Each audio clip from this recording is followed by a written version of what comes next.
RogueCon 23. That's right. It is here. It's not back. It's here. It's the first one. Join the ultimate celebration of digital content with its creators, passionate fans, and industry experts. It is all happening in downtown Waco across multiple venues, January 20th through the 22nd of 2023. Now, if you want to go, you got to get tickets, and tickets are on sale at RogueCon23.com. That's RogueCon, RogueCon 23.com. Be there. I'm going to be there. Everybody's going to be there. Let's go.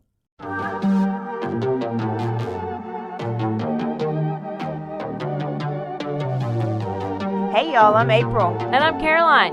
And this is your Bloody Happy Hour. Caroline, are you ready for this? This is your newest guilty pleasure. It's the bloodiest part of your week. Did we say something about it also being happy hour? Show did. Because we about to be sipping on some murder. Bloody happy hour.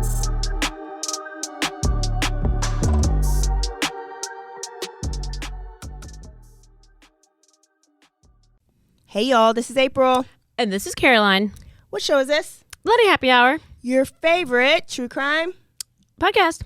And this episode is brought to you by Four Sigmatic. Four Sigmatic. Wake up your mind with premium organic coffee that's really, really good for you. So this isn't just like a regular cup of coffee.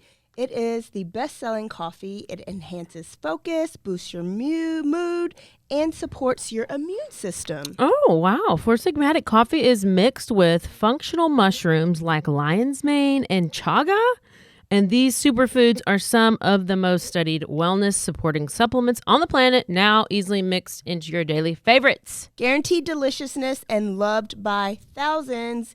Over 1 million cups served monthly. Okay, so Caroline, can you tell them what Four Sigmatic is? It's basically a sciencey way for saying really good for you.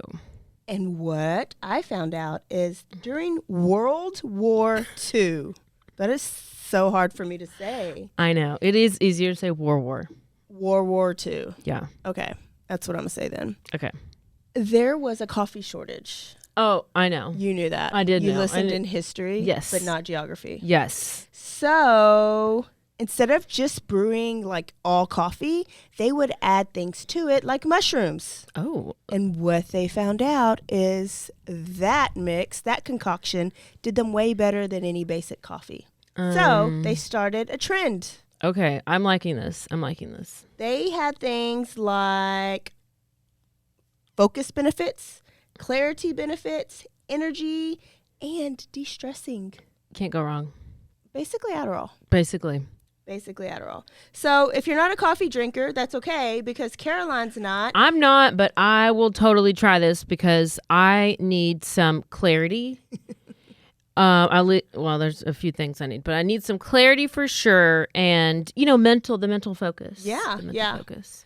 There's also protein powder. So it's a plant protein powder that they've mixed all the stuff in. So you get the same benefits. Or cacao. Which is like a hot cocoa replacement. It's not a yoga pose. Or just a basic like elixir or super powder that you could put in your smoothies, your tea, your soups, or anything and still get the same benefits.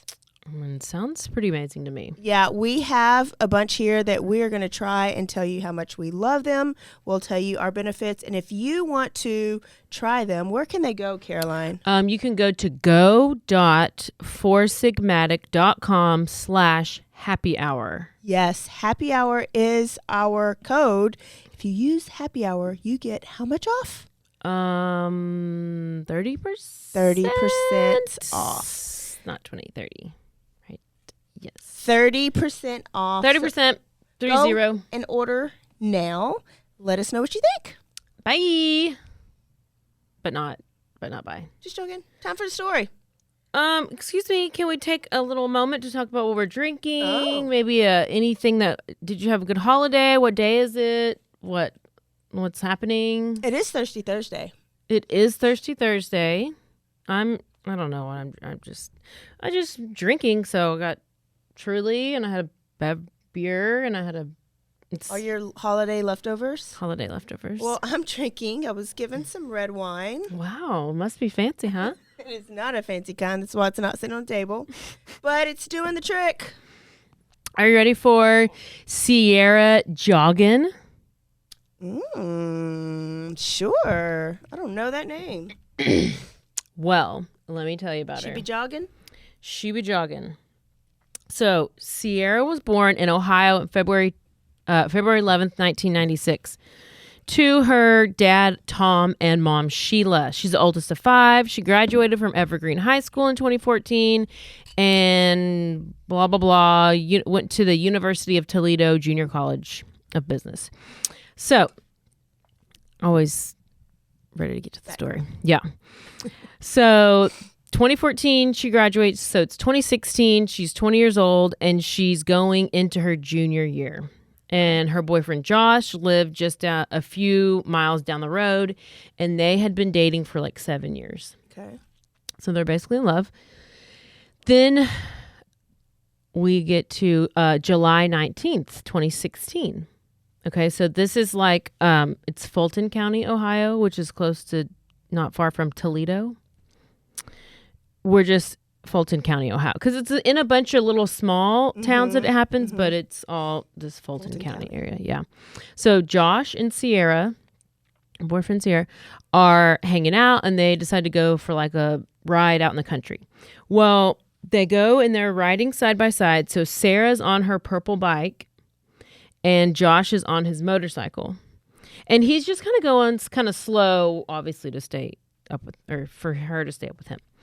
And they're in the middle of nowhere. Like, it seems like they're in the middle of nowhere because it's like farmland and cornfields everywhere. But their home is close, but they're still like out in the kind of country. And so they're riding along. They're just having like the best time. They're on County Road 6. And it's not too far from that Evergreen High School that they went to. Okay. So Josh is like, Sarah's like, oh, I'm ready to be done with the ride, and I'm going to ride home. And he's like, okay, well, I'll ride home with you. So Wait, they're get on what? What are they on? He's on a motorcycle, Okay. but she's on a bike. Okay. So they're just like cruising. Oh. Like, he's going real slow and Okay. just staying up with her. I don't know why he didn't have a bike. But anyway. So she's like, okay, like, you can go home now. She's about half a mile away from her house. She's like, go ahead and go, and I'll just go the rest of the way to the house. And he's like, no, it's fine. I'll finish. I'll take you all the way home. And she's like, no, really, we're so close. And so they end up part ways. Gives her a kiss, tells her he'll call her later. Well, he texts her a few times, and she doesn't respond. Uh-oh, never good. Got another lady on a bike. Why do I do these bike episodes? So he calls her a few times, and she doesn't answer the phone calls either, which all this is unusual. She usually will text back really quickly. And he keeps calling until finally it gets to be around 10 o'clock. Now, they were out riding around 6 o'clock. Okay. Okay. So it's 10 o'clock. He hasn't heard anything, so he calls her mom. And it's about 10:30 when he calls the mom. And mom is like, I haven't seen Sierra since she was with you, and she hasn't come back from her bike ride. And so then this is when they start like freaking out, and they start calling friends, start posting on Facebook, start just looking around, doing everything, searching. And then they eventually call the police like within the hour, file a missing persons report. And this is the fastest case we're going to go through. Like, It happens so Real fast. quick. So police start searching. They're searching everywhere. They're on this County Road 6. They're looking for any signs of Sierra. And since Josh was the last to see her, they go and they ask him questions to get an idea of where to start looking. And they're also, while Josh they the were first suspect. Yes, 100%. So while they were on the ride, he had actually taken a selfie and posted it to Snapchat. So they had a picture of at least everything. It was all of what she's wearing. I mean, you can, and her on her bike and what she's wearing, and it's like half of his face. So they have this picture, and then they're within an hour of her being reported missing around midnight. An officer is out driving along this County Road 6, and he notices that some corn has been knocked over in the fields. And so then he goes and he shines his flashlight and he gets a closer look. And on the ground, he sees something that looks like a small fuse box. And he kind of smells a little bit of gasoline. And then this fuse box would look like something was from a motorcycle. Oh, shoot. So he keeps going. He looks further. He finds 2 pairs of sunglasses. And he keeps going even further, and the light's reflecting off something, and what it's reflecting off of is the reflector, which is attached to a purple bicycle, matching the description of Sierra's bike. So this better not be another Huffy, it basically is a 10 a 10-speed purple Huffy, I'm pretty sure. So the odd thing was, and I heard, the odd thing was that the bike wasn't laying down. It was on the kickstand. It had just been left or abandoned. It didn't look like it was thrown across the road, like somebody hit it or anything. Was standing on with the kickstand. Yes. Okay. Yeah. So it's about 3 to 4 rows deep in this cornfield. And also on the bike, the officer found bloodstains on the handlebars and on the seat. And then he found 1 green sock and a bloody screwdriver. Damn.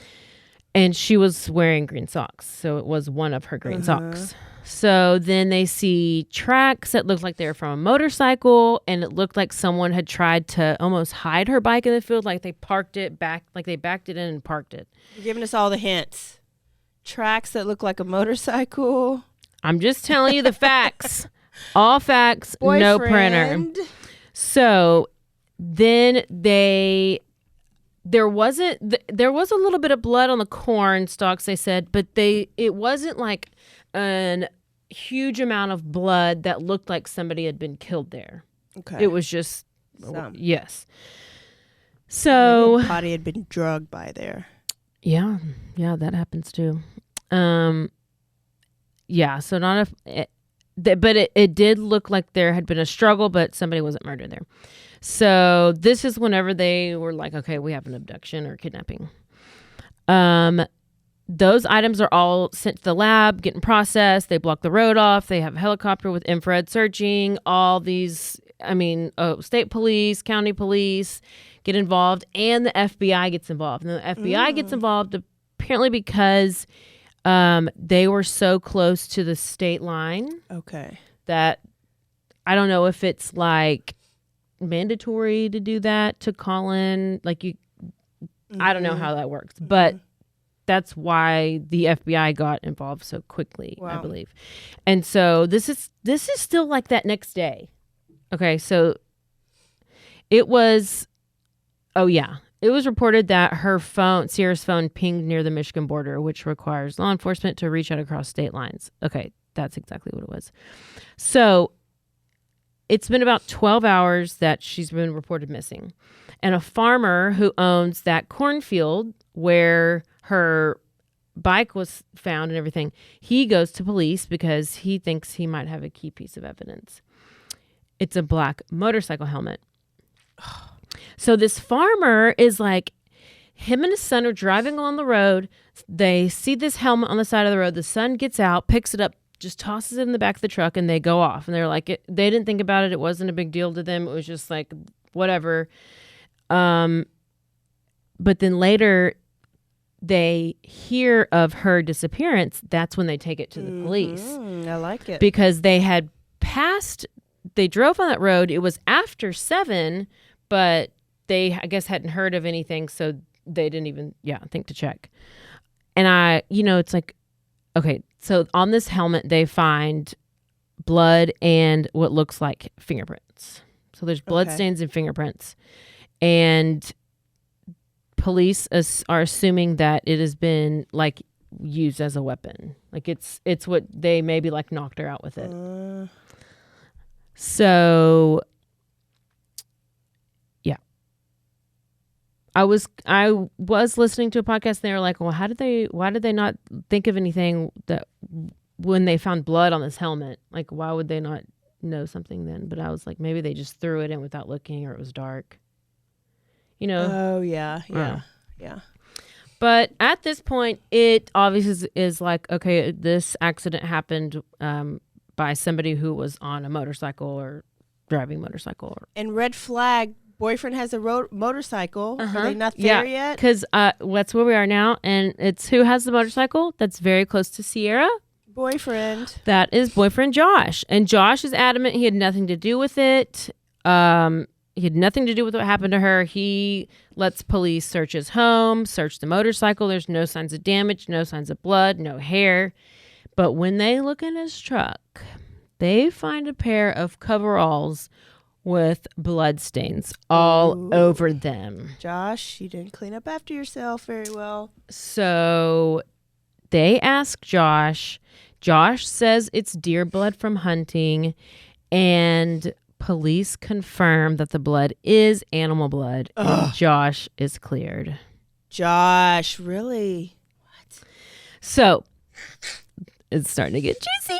Okay, so the search continues, and this is a town of like 600 people. Huge town. Oh, my goodness. Yeah, I mean, and half the town comes out to search. Okay. Which is about 300 people.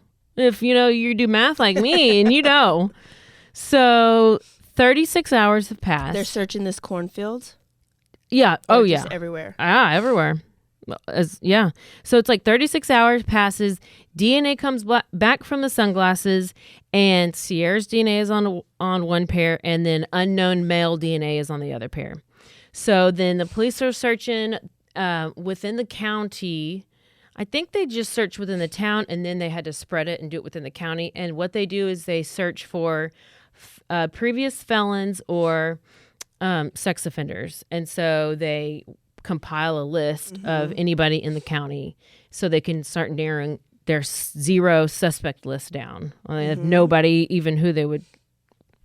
I don't know.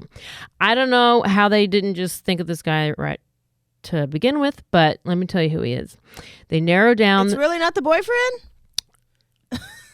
I thought it was too at first. Because it sounds so apparently everybody drives a motorcycle in this town. Okay. So then they come across this guy named James Dean Worley. Okay. And he's 57 years old. He's a convicted felon. He lives with his mom, and he lives a few miles away from where Sierra's bike was found. And they look a little closer at this felony that he was convicted for. What was it? Something to a girl. When he was 26 years earlier, he pled guilty to abduction. And in 1990, he hit a lady riding her bike named Robin Gardner. After he hit her, I think he was in his truck. He climbed out of his truck, hit her over the head, knocked her out, put her in handcuffs, put a screwdriver up to her throat, threatened to kill her. Damn. Threatened to kill her. He didn't change his MO at all. No. It's the exact same. Forced her in the truck, but then in the distance, Robin sees a motorcycle coming. So there's always motors. Wow. I don't know what's up with motorcycles. Did Harley Davidson I think Harley here? Davidson's family lives there. Motorcycles driving by, and she's like starts screaming and just freaking out, manages to get out of the car. Motorcycle comes, picks her up, takes her home. She calls immediately, tells her mom. Mom calls police. Police go out there. He's still out there. Oh. Just waiting on her to come back? Just waiting. And so they come out there and they're like, what is it called? Police go to the area where she was attacked and the truck is still there. And he tells police that the lady ran into him. Oh. That lady ran into me. I only handcuffed her so she wouldn't flee the scene before y'all got here. What's that little bike? Police are like, sir. Sir. Get in the back of the car. Sir. No. He's arrested, charged with kidnapping. He ended up taking the Alford plea. Oh, we talked about that. I know. Oh, where you don't say you did it or you didn't, right? So it's a guilty plea where the accused does not admit to the crime, but instead says they're innocent. So they take the guilty plea, but they say they're innocent. Okay. So it's not admitting to the guilt, but admitting it's basically because there's so much evidence against you that you're going to get convicted. It is. I don't. It's not in all states. He's guilty in this case, but Michael Peterson, he was telling the truth because it was the owl. Oh, we will never agree on that damn owl. It was the owl. Nope. So listen to this bullshit. He was sentenced to 4 to 10 years. Oh. For abduction, but he got out for good behavior after 3. 3 years. My goodness. He then returned to jail in 2000 for selling marijuana. Selling or stealing? Selling. Okay. Get ready. And now a word from our sponsors.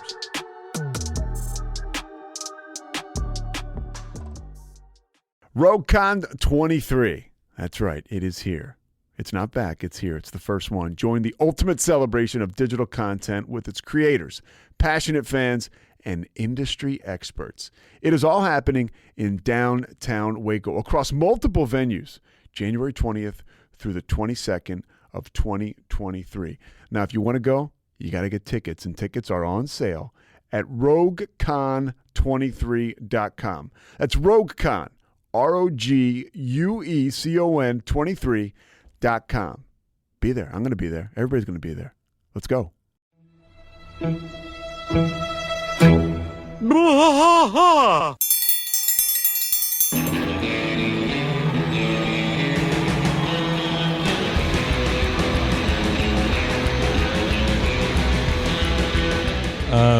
What are we doing here, Rusty? What are we going to do? Yep, we're doing the King of the Hill Rewatch Podcast. King of the Hill Rewatch Podcast. Yeah, so we're going to go through one episode at a time. Come along for the ride with us. Come check it out. And give me a good like Dale Gribble quote to go out on. Wingo! Yeah, Wingo. Wingo! All right, well, join us for the King of the Hill Rewatch Podcast. Deep in the heart of Texas, that drinks his brew and he spits his chew. Deep in the heart of Texas, the TV blares but no one cares. Deep in the heart of Texas, here we go.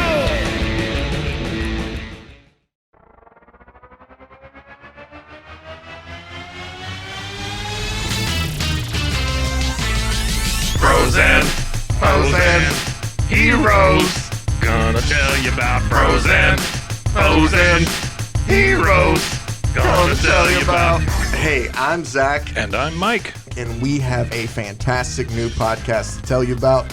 Bros, Foes, and Heroes. It's the two of us looking into the world of comics, breaking down some characters that you may have never heard of, and some that are just absolutely ridiculous. Yeah, so Zach comes up with a character each time, and I go into it just completely blind.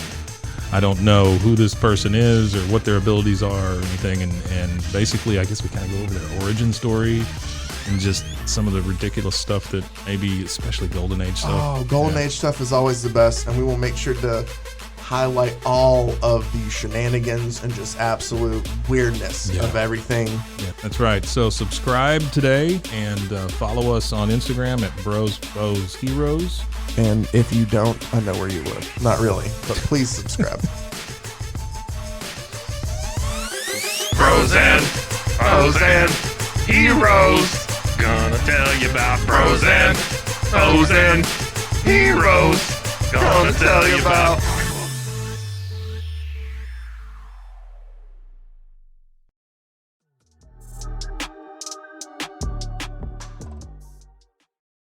James Worley.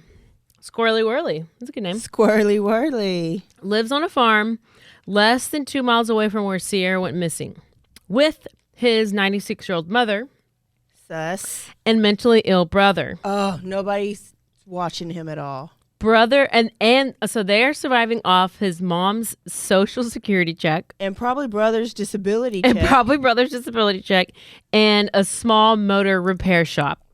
Wow.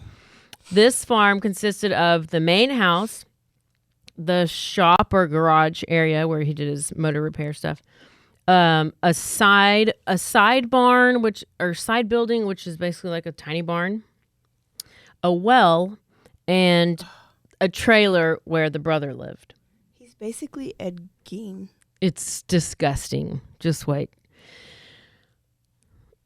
Okay, so on July 21st, right? Where did we start? July 19th. So this is only a couple days. Yes. I'm telling you, this case is so fast. Police knock on his door, and he was defensive from the start. Like, I can't wait to play this clip for y'all. He has like marks on his, like bruises on his legs, marks on his arms. And then they go into the house, and they notice diapers everywhere. Again? We got another diaper fetish? Bags of diapers, boxes of diapers, stray diapers Are they covered. adult diapers? Or Yes. And a candle was burning in every room of the house to dilute the smell of his mother and 2 Rottweilers. They're dead? No, Oh. they're alive. I was like, he's really Ed Gein. Okay. But At least he's trying to burn a candle. I mean, that's one. I think his Candles mom do pees. I cure think his everything. mom has to wear a diaper and his mom pees everywhere. So were these diapers used soiled diapers? Probably. Who are you? Yeah, we work on a violent crime task force. Okay. So, And I'm with the state. okay. So you guys got some suspicions for something here. So you're gonna tell me that this is all under the guise of just checking every household, and you're not here for any particular reason. There's a young lady that's I'm not out there killing chicks, dude. I don't have relationships. I mean, I'm in fact trying to get one started online a little bit right now. But, and she's been out here. And guess what? She went home alive. Is there anybody in the house but your mother? Just my mom. Okay. Yeah. Is there any reason why we couldn't go in and look? What part of the house do you want to look at? We'd like to look through the whole house. I haven't killed anybody yet. Get that straight. Well, believe it or not, being cooperative is always good. Yeah, right. I'm really violent psychopath. I can't get something shot, y'all. Nah, I'm too quick for that. I don't think so. You're saying you killed before and you know. I'm just saying, sir, that's not cool to say it. Okay, now I know some of that. Let me tell you what they said and all that. What show was that on? That was just an episode of a YouTube. Oh, okay. Okay. It's called That Chapter. Okay. So basically, law enforcement goes to the house. They say they're searching for a missing woman, and Worley's response is, "I'm not out here killing chicks, dude." And he's like, "I don't have relationships. In fact, the one I just started online, she's been out here, and guess what? She went home alive." So police, they get his consent to search the house. They go into the bedroom, and once again, Worley was like, "Well, I haven't killed anybody. I haven't raped anybody. Let's just get that straight." And you're like, "We never said you did. We're just here looking for this missing girl." And police tell him that being cooperative will be good. And then that Worley guy goes on and was like, "Dude, listen, if I was a psychopath, I would already have your gun and would have shot y'all." Like, he's just, police at this point know that he's a whack job, and then they continue to search through the house. When James or Worley puts himself at the scene of the crime, like he tells the police that he was riding through that area when his motorcycle broke down. Oh. And he mentions that he saw 2 bicycles, not just one, which is what was found. So to them, he's now trying to place somebody else at the scene with him. And which there was never anybody else there. But he informs the police that they're going to find his fingerprints on that bike. He says that. Yes. Okay. Because he touched the bike. Oh.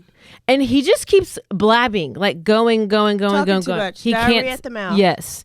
Then he adds that, oh, by the way, I also lost some other stuff in that cornfield and went and listed off a screwdriver, a helmet, my fuse. Yes. And he goes and lists all this stuff off. And these items that were found, it was never released to the public. Yeah. So they're like, what is wrong with you, guy? Are you the mentally ill brother? Are you sure it's your brother, not you? Plus his other crime. So they continue searching the property. Wow. They go out to the garage, which is the shop area, and they don't find anything weird there, nothing alarming. Then they go to this barn. Uh-oh. And James starts getting a little irritated and a little flustered. And in this barn were several bells of hay. Bells of hay. Was it bays of hail? Several, yes. Bells of hay. I can't even say it now. And there was also it was like a dirt ground, and there was like fresh rake marks. So to them, it looked like something was trying to be hidden or like cleaned up. Like it was trying to look just all perfect. Police take the hay bales and they move them. And behind some of them, they find this green like chest. And it's like a big, big chest, like a treasure chest wrapped in chicken wire. And they open it and they get a whiff. Interesting surprise.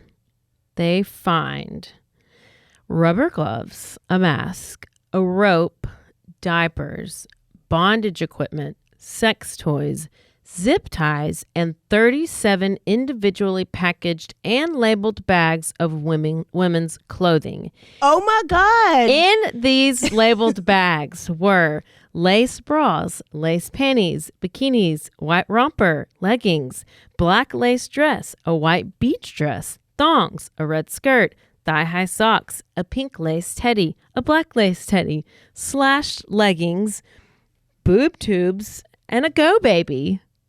I don't know what a go. What's a go? I have no idea. Is he best friends with Douglas Garland? One pair of bloody women's underwear. What's are those? Oh Which my goodness! Douglas, is that the Canada one that he? Oh yeah! Had The diapers and the women's clothing and all the tools. They must have been part of the same fetish group. Oh, for sure. Oh my goodness. Oh, yes. Oh, hang on. Guys, you're all kind of looking at each other, shaking your heads. Don't play me off like that. What's the problem? I'm talking about, listen, I'll tell you. Clear plastic bags of girls' names. Of what? The girls' names on the bag, your girlfriend. They're not names, it's what they are. I know, but that's strange to me. Dude, that is not strange at all. What's wrong with that? That's you in your head. Right? You want to take all that shit with you? It's all brands. I know. What are you talking about? I've got, look. I gift out lingerie and stuff like that. Okay. What the fuck is wrong with that? Nothing's You wrong. give it out? Yeah, when I go out with people. Hey, listen. You know what? If I wanted to hide it, I could have done a hell of a lot better than that. So don't try to. Don't make it. You're going to try to take this and build some goddamn thing up the ladder. He's saying he felt strange about it. Hang on. What's wrong with getting stuff to treat girls? They like that shit. What are you buying? Just raw underwear? Yeah. Oh, thanks, easy. What do you buy from China? Yeah, Ally Express. What is it? Ally Express? You don't know about Ally Express. I'm more of a Victoria's Secret kind of girl. Yeah, see? The difference is Victoria's Secret charges you $15. Ally Express charges you 75 cents. Yeah. So I get online and I buy $100 worth of shit. You got to give it to $100. Over a period of a year or two. You can get on my computer and do the background. Ally Express. Now, you're buying $100 worth of lingerie for a few pennies. That's a lot of lingerie. Well, that's what I'm saying. But who do you give it to? I I go out with people. My girlfriend Olive, that I broke up with now. Yeah. Okay. I was gonna say, how's that working for you, but Well, I haven't really gave you much out, have I? And you know what? If I was going to go out and rape and kill whatever, a chick or whatever, how in the hell would I use that much lingerie? This guy. Wow. So he's trying to say that he bought those things to gift to other women. Yes. Okay. He's so generous. What were the names on the bags? It labeled what the items were. The police thought they were names of women, but it was just like maybe like bras or panties or romper or like it just labeled what was in the. I guess it was because individually. So like one black lace bra, white romp, like each individual piece was in its own bag. He's organized. He's so organized. In his green chest. So police ask James about the items in the box, and he calls them his girlfriend stuff. He's just generous, okay, guys? Why are you judging? I know. He just likes like, to get don't be mad at him. He buys in bulk from he's a budget shopper. Yeah, he said Victoria's Secret is too much. Yes, I've heard of AliExpress, and it is real cheap. Is it real cheap? Like falls apart when you put it on cheap? Yeah, it'll definitely turn your wrist green or whatever if it's a bracelet, I'm sure. I don't know. Sorry, AliExpress, if you don't sponsor us. Then we'll give you a great commercial. It's probably out of business anyway. Okay. So he goes off on police saying they're judging him and they're kink shaming him because what he tells them is that he has this area where this is where he will he's planning on basically making a porn studio. Okay. Oh. Okay. So they're like, this is when he's like trying to get them out of that room because he doesn't want them in there. He doesn't want them looking at his stuff. And police don't have their warrant yet, but they end up taking him and they put him under arrest. They bring him with him to the station as they prepare their warrant. Okay. So later that night, law enforcement gets the warrant. They return to the barn. And here we go. Behind the hay bales, police discover a secret room. In this room are restraints hanging from the walls. All the windows are spray painted so you can't see in or out. But then there's this piece of plywood with holes drilled in the bottom acting as a floor. And they lift it up and they find a freezer that has been buried in the ground and is secured shut with a ratchet strap. Ratchet strap. So they pull it out of the ground. They open it. And there she is. And it's empty. Ugh. And this freezer has been lined with carpet and smells like bleach. This bleach does not hide that other smell that is all too familiar to them. Dead body. Decomposition. So they test the freezer and it turns positive for blood. Okay. So police then, they're like, okay, here we go. We're requesting phone records. We need to see all this stuff. We're going to search every single bit of this property, blah, blah, blah. They find more evidence. They find blood on his motorcycle. They find a mattress also in that barn. They find recording devices, guns, ammo, journals, nanny cams, more zip ties, duct tape, ski masks were also found in his truck. He has zip ties and duct tape everywhere. And when was that? July 19th? No, that was 21st. 21st. So it happened on the 19th. That was the 21st. And then on July 22nd, that same day that he's arrested, a volunteer searcher is out and noticed a patch of the disturbed corn in a different cornfield. And he noticed drag marks and an unusual dirt mound. Uh-oh. It's not an ant mound. So this is going to get pretty graphic because I needed all the details because I'm just real about true crime. Explicit and bloody, y'all. Yep. So detectives shut down the road and they begin to dig. And this hole is 3 feet wide by 4 feet long. And the bottom is about 2 or 3 feet deep. And they find Sierah in this shallow grave. She was hogtied, had a shoelace that was used to strap a yellow dog toy into her mouth. Her belly was towards the ground, and her body is unnaturally curved upward with her purple, gray, and swollen face bent back up towards the sky. As her eyes bulged, her ankles were bound with duct tape, and her wrists were in handcuffs. She was wearing a lace bra, tube socks, and an adult diaper. Oh, God. Rope was used to tightly pull together her wrists and ankles, bringing her feet uncomfortably close to her head. And there was straw in her hair and also covering her clothing, which basically told them like where she had been held captive, because where's their hay? Bales of hay. So investigators positively identify Sierra's DNA on a piece of duct tape and on the mattress that was found in Worley's barn. Oh, gosh. So when they tracked his phone, it showed that he had been at the site of Sierra's abduction for about 2 hours the night that she went missing. And her autopsy revealed that she had died of asphyxiation, which was caused by the gag because it was so forcefully put in there. Oh. And it broke like a couple of her teeth based on how hard, he pushed it in there. And then the coroner was able to rule out signs. There was no signs of sexual assault. Because he got off on her wearing the diaper, like he didn't need to.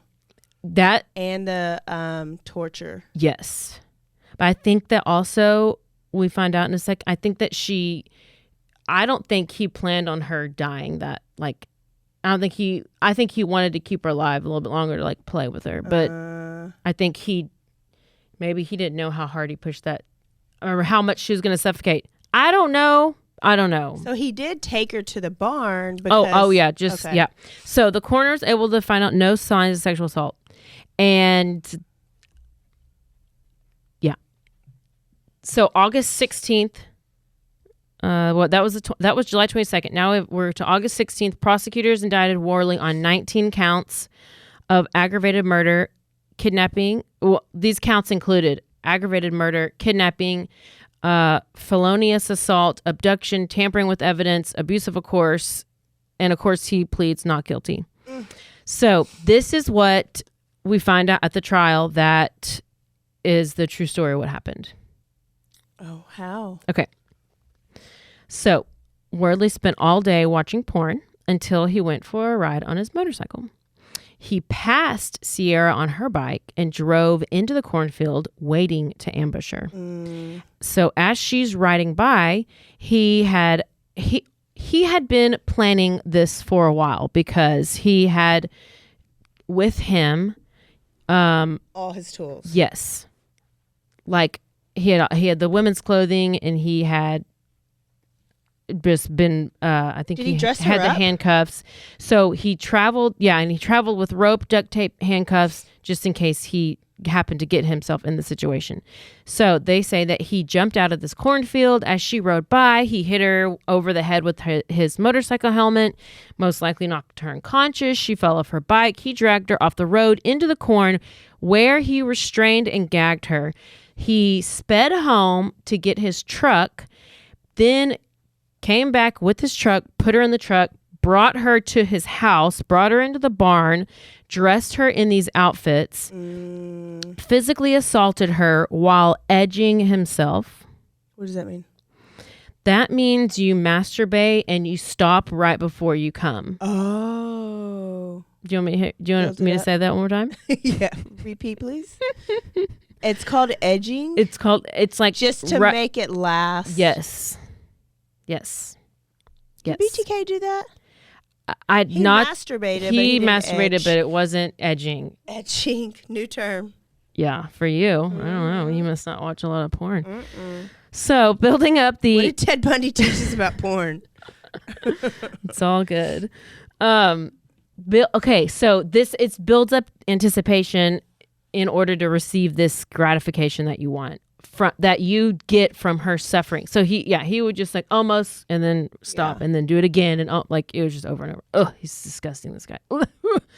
So she was kept immobilized on this dirty mattress in a room of over 100 degrees. What?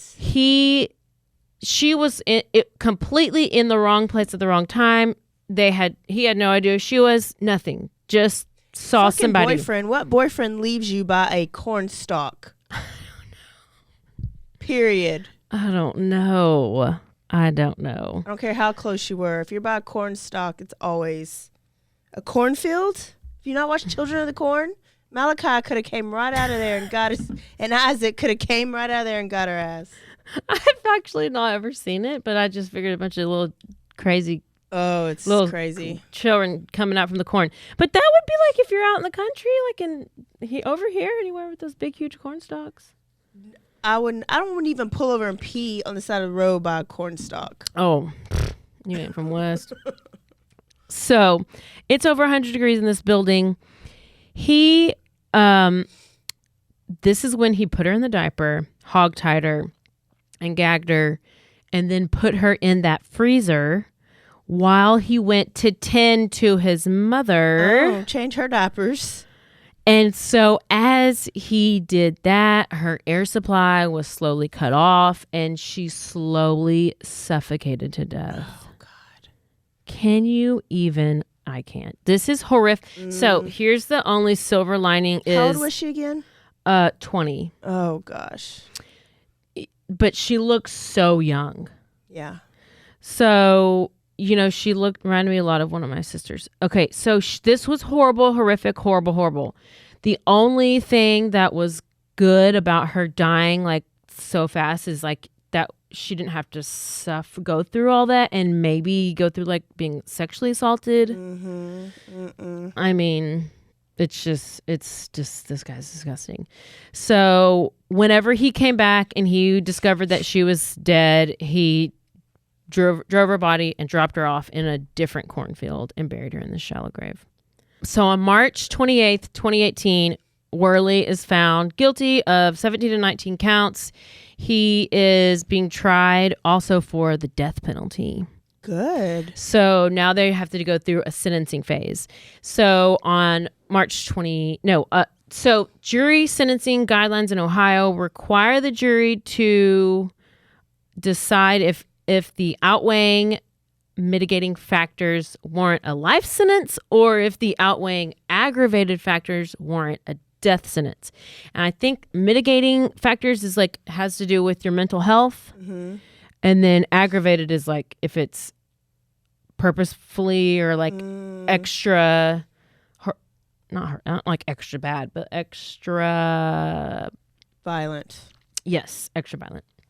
So they end up, upon the jury finding him guilty. So, they found him guilty.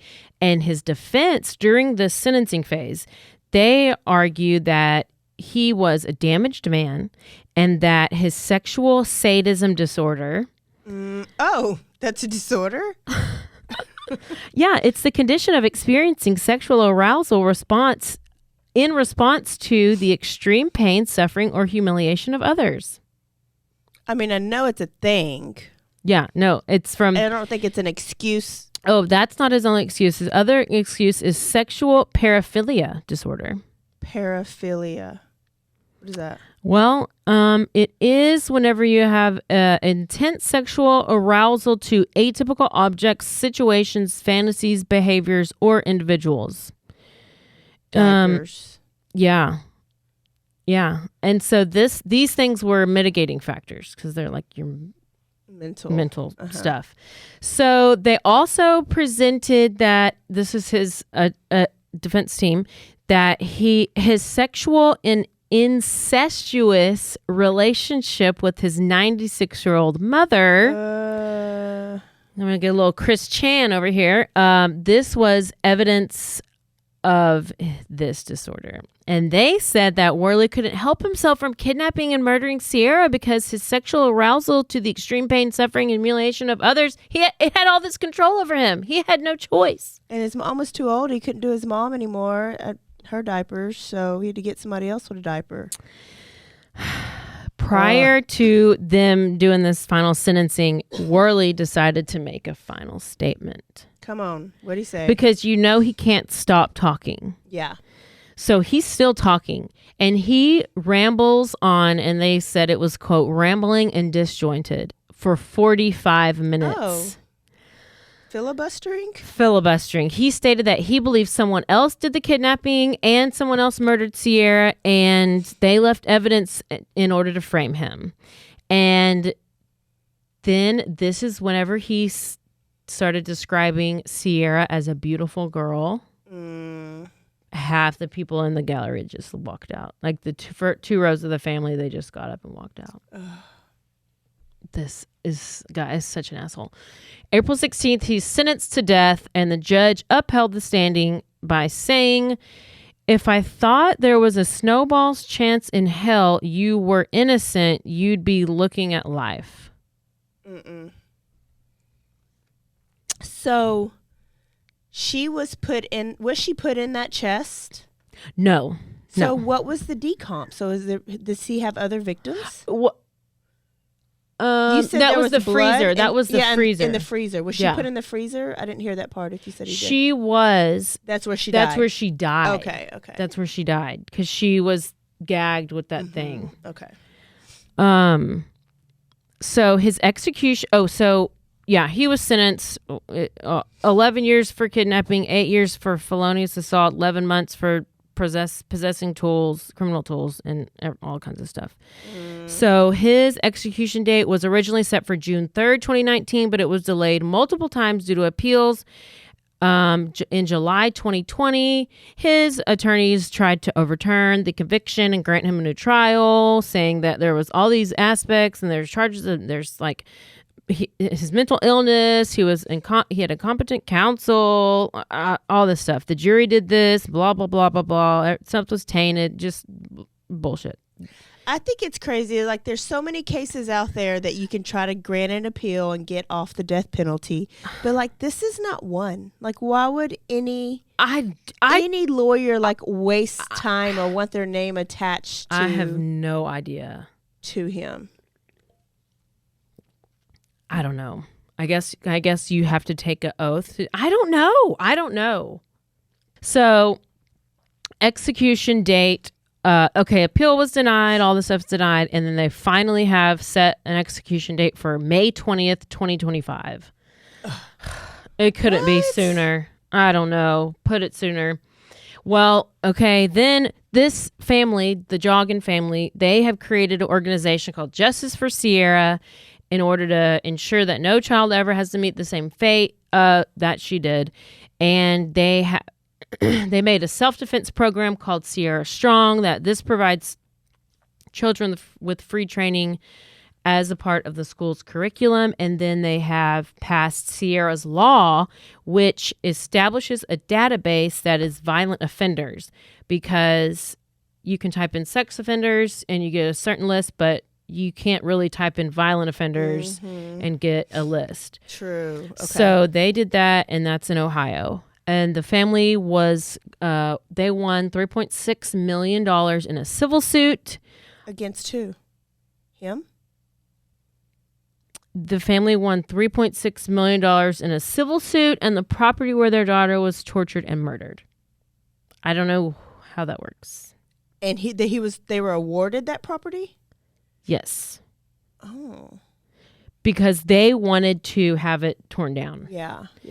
So then they want to have it torn down. They want to put like either a park or a memorial, something there, and in her honor. But then in August 2020, the FBI actually returned out to the property because it is looking like he had more victims. Because he wrote this like 100-page manifesto to a news station, and I'll post that also in the He's the type that if show we wrote notes. him a letter, he would write back. 100%. This guy, yes, he can't stop. Yeah. He can't not talk. He's so annoying, and he's gross, and he's disgusting. I would think he would have more, but then that would mean that there's missing girls around there. I know, that and nobody tried to look for. And nothing is on their property.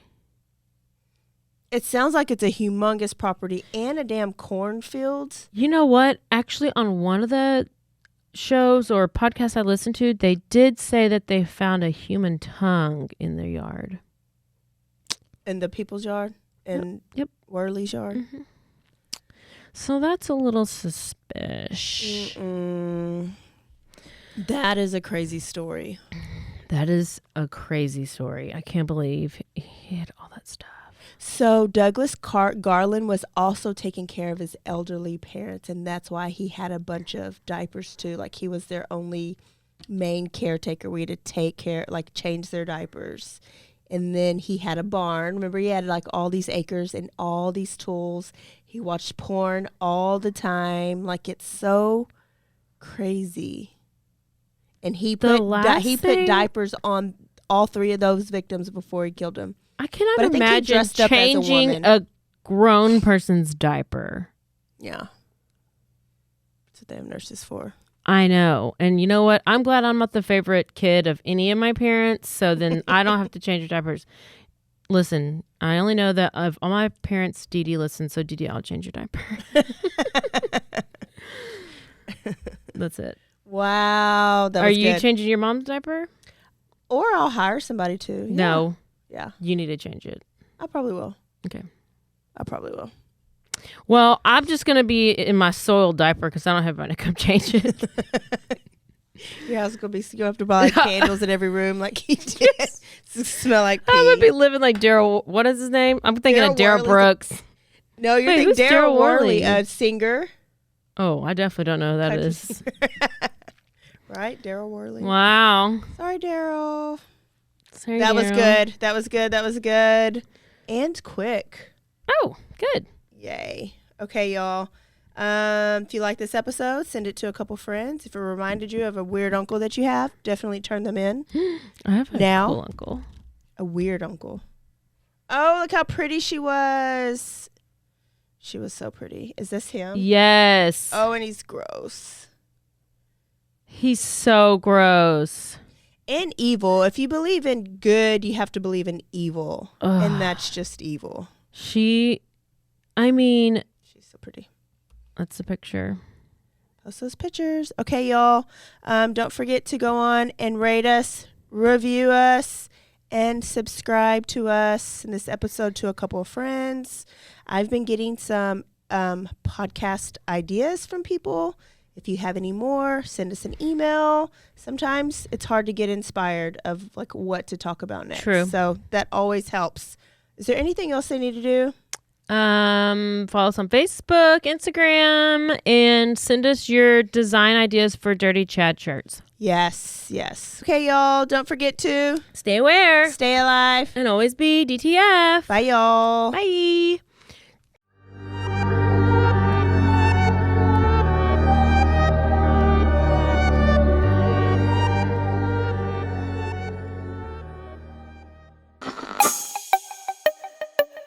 This has been a Rogue Media podcast.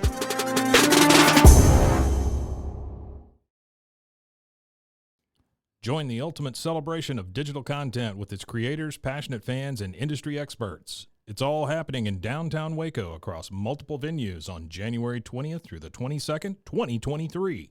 Tickets are on sale now at roguecon23.com.